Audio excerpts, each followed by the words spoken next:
प्रधानमंत्री नरेंद्र मोदी की कॉन्स्टिट्यूंसी बनारस जिले का मैं आपको डाटा दिखाता हूं। ये सारे के सारे डाटा इलेक्शन कमीशन ने दिए हैं, हमारे नहीं है, ये उसके द्वारा दिए हैं। ये डाटा कहता है बनारस में 8 विधानसभा हैं, एक मतलब पूरे जिले में जो टोटल वोट हैं उन 8 जिलों में, वो 8 विधानसभाओं में या बनारस जिले में, वो है 30,30,426। जो सर्वे कराएगा डोर टू डोर, जैसा वो इलेक्शन कमीशन बता रहा है, वो है 30,30,426। यानी हर वोटर का उन्होंने डोर टू डोर सर्वे करा लिया। उसके बाद में जो मर गए हैं वो लोग, वो मर गए हैं, इलेक्शन कमीशन बताता है 1182 मर गए। बनारस की बात बता रहा हूं मैं। इसके अलावा जो शिफ्टेड है, यहां से छोड़कर कहीं और चले गए, उनकी संख्या है 3,285। तो वोट कौन से कटने चाहिए थे? जो मर गए और जो वहां से छोड़ के चले गए, शिफ्ट हो गए, यही तो वोट कटने चाहिए थे वोटर लिस्ट में से। वोट कटी कितनी? अब ये मजेदार आंकड़ा, इनके हिसाब से जो वोट कटनी चाहिए थी, जो मरे हुए की और शिफ्टेड की हैं, वो 5,388। ये टोटल वोट कटनी थी। तो 5,388 की बजाय वोट कितनी काटी? 55,545 वोटें काट दी गई। आप समझ रहे हैं? इतनी वोटें काट दी गई। इसके अलावा जो डाटा बता रहे हैं वो 18 से 19 वर्ष के जो युवा हैं, जो सत्यापन के बाद यानी वेरिफिकेशन के बाद आए हैं, वो डाटा है उनका। कुल चिन्हित मतदाता 4,018 और ERO नेट पर फॉर्म 6 के माध्यम से जो थे वो है 3,920। और ये कह रहे हैं कि आयोग के परसेंटेज सेंसस पॉपुलेशन के आधार पर, सेंसस के आधार पर कह रहे हैं, लेकिन हमने सेंसस को छोड़ जो वोटर हैं उसी के आधार पर हम निकाल लें। सो जो 30,30,426 टोटल वोटर हैं, ये कहते हैं 4.38 18 से 19 साल के वोटर। तो कितने आने चाहिए?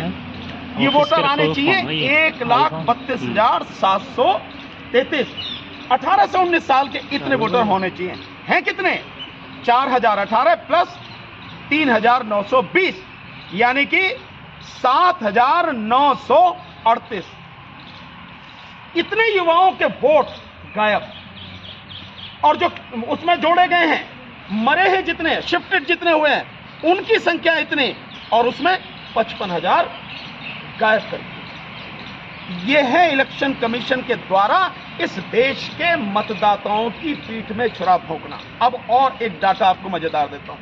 ये तो मैंने केवल एक दिया, प्रधानमंत्री, क्योंकि वो जो कॉन्स्टिट्यूंसी है भाई, प्रधानमंत्री की कॉन्स्टिट्यूंसी, जब प्रधानमंत्री की कॉन्स्टिट्यूंसी में यह हाल है, सो बाकी जगह क्या हाल होगा इसका अंदाजा आप लगा सकते हैं। अब एक और डाटा जो दिल्ली का, मैं दिल्ली का डाटा भी इन्होंने जो दिया इलेक्शन कमीशन ने 4% के हिसाब से, जो 18-19 साल के वो होने चाहिए।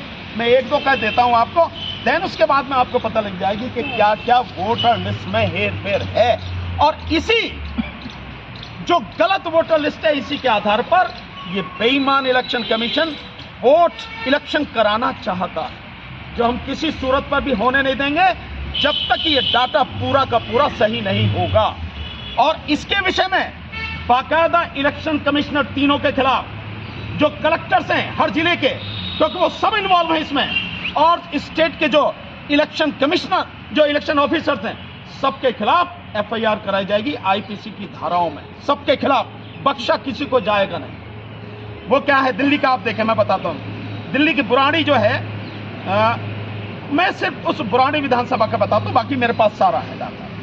सो बुराड़ी विधानसभा में, जो सेंट्रल डिस्ट्रिक्ट में पड़ती है, इलेक्टोरल जो मिले 3,83,271।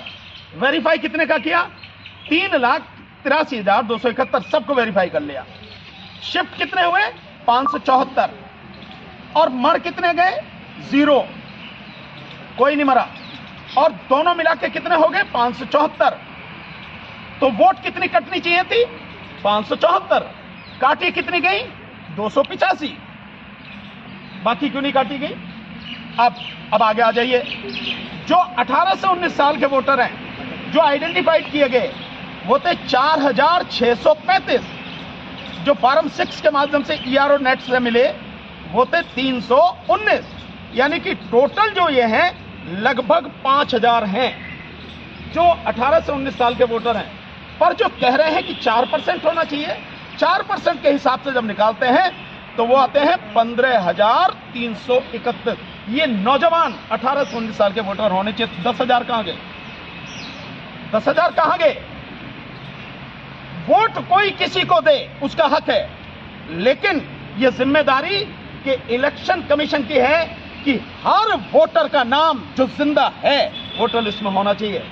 और बाकायदा सुप्रीम कोर्ट की 2023 की जजमेंट है, उसमें सुप्रीम कोर्ट ने कहा है कि एक भी वोटर का वोट कटे बिना रहना नहीं चाहिए।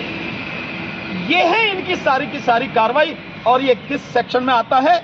ये दफा 420 आईपीसी, दफा 467 आईपीसी, 468 आईपीसी, 471 आईपीसी और साथ में 120 बी आईपीसी के तहत इन सब के खिलाफ मुकदमा दर्ज कराएंगे।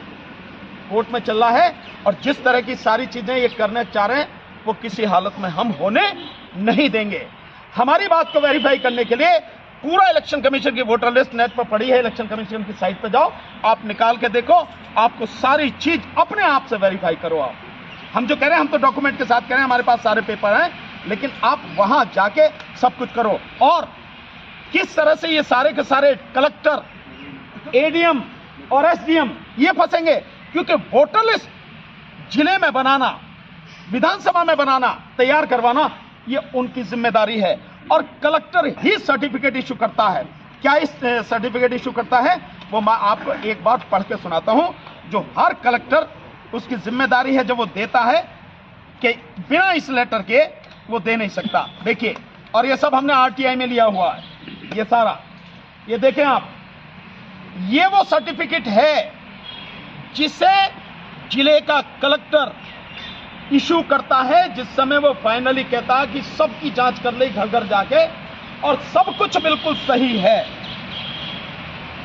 और अदालत भी अगर इन सारे सबूतों को नहीं मानेगी तो देश पूरा हम सब मिलके सड़क पर आंदोलन करेंगे। और जब तक ये सही नहीं होगा तब तक किसी सूरत में इस बार चुनाव होने नहीं देंगे। ईवीएम तो होने ही नहीं देंगे ईवीएम से, लेकिन इसके बिना भी नहीं होने देंगे। क्या है मैं पढ़ के सुनाता हूं, थोड़ा सा सही रहेगा आपको। यह है भारत निर्वाचन आयोग के निर्देशानुसार। कब दिए निर्देश?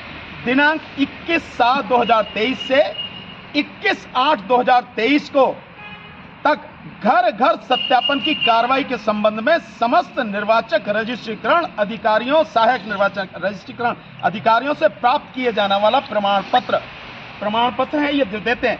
नीचे आप देखेंगे जिला निर्वाचन अधिकारी बुलंदशहर, उसके दस्तखत हैं। ये देखो, एक जगह का दिखा रहा हूं मैं, ये हमारे पास सारे प्रदेश के हैं ये। और साथ में है उप जिला निर्वाचन अधिकारी, कौन होता है? एडीएम और एसडीएम, ये वो हैं। और इनके साथ कहता है प्रमाण पत्र क्या है देना होता है? मुख्य निर्वाचन अधिकारी के निर्देशों के अनुपालन में जनपद में अवस्थित समस्त विधानसभा निर्वाचन क्षेत्रों के निर्वाचन रजिस्ट्रीकरण अधिकारी, सहायक निर्वाचन रजिस्ट्रीकरण अधिकारी से निर्धारित प्रारूप पर प्रमाण पत्र प्राप्त कर लिए गए हैं। कलेक्टर साहब कह रहे हैं जनपद में अवस्थित समस्त विधानसभा निर्वाचन क्षेत्रों का निर्वाचक नामावलियों में अर्हता यानी क्वालिफाइड तिथि जो दे रखी है 1/10/2023 यानी 1 अक्टूबर 2023 तक के हैं ये सारे सब कुछ, जिसमें 2024 का चुनाव होना है, के आधार पर अर्ह पंजीकृत नागरिकों के नाम शामिल किए जाने के संबंध में फॉर्म 6 भी प्राप्त कर लिए गए। जनपद में अवस्थित सभी विधानसभा निर्वाचन क्षेत्रों में अर्हता तिथि 1/1/24 के आधार पर अर्ह होने वाले यानी क्वालिफाइड होने वाले सभी भावी मतदाताओं से मतदाता सूची में नाम शामिल करने के संबंधित फॉर्म 6 प्राप्त कर लिए गए हैं। जनपद में उपस्थित सभी विधानसभा निर्वाचन क्षेत्रों में 3 अर्ह तिथियों के आधार पर अर्ह होने वाले भावी मतदाताओं के नाम सम्मिलित किए जाने के संबंध में फॉर्म 6 प्राप्त कर लिए गए हैं। जनपद में अवस्थित समस्त विधानसभा निर्वाचन क्षेत्रों की निर्वाचक नामावली में विद्यमान सभी प्रकार की त्रुटियों के संशोधन की कार्रवाई कर ली गई है। सब कर लिया उन्होंने, कोई त्रुटि छोड़ी नहीं है। तो ये 71 लाख वोटें डुप्लीकेट कैसे हैं?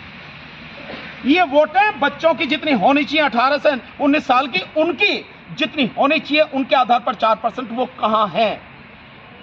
जितने मरे, जितने शिफ्ट हुए, उससे ज्यादा या कम क्यों काटी गई हैं? कौन है इसके लिए जिम्मेदार?